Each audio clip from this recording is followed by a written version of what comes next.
I come up with my sermon topics after a lot of prayer, a lot of conversations with people in the church, and just sensing where society is at the moment. And I found that to be a good recipe for finding the right sermon series.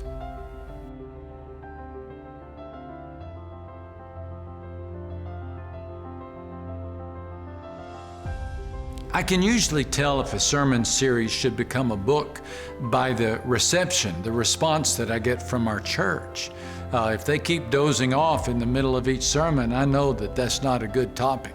But if they're engaged and asking a lot of questions, then I think that particular series has potential.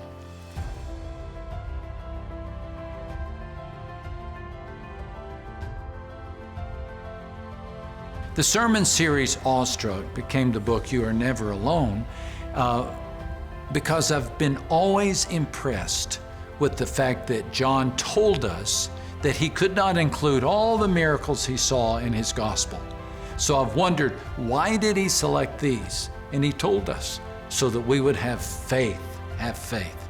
And so the reason that these sermons became a book is because I hope they allow people to discover a deeper faith.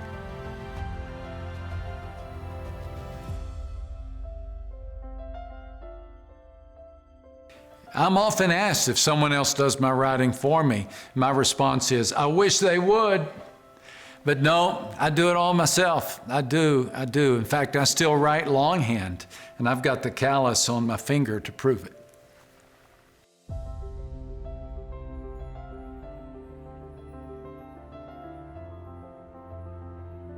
I do have a team that helps me in a variety of ways on the books. I have an editorial team. I have a magnificent marketing team. Our publisher is just phenomenal. So there are many great people who come together to generate the work, and I really appreciate the phenomenal team that I have.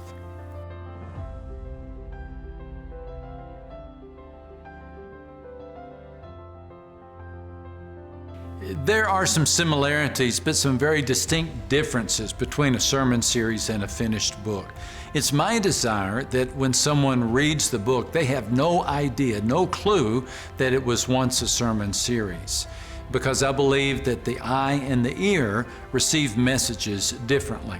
And so I want to take the sermons and really craft them into tighter, more poetic, more words with deeper punches in them than the sermons had. And so there are some similarities. The core message is likely the same, but the end result is going to be quite a bit different.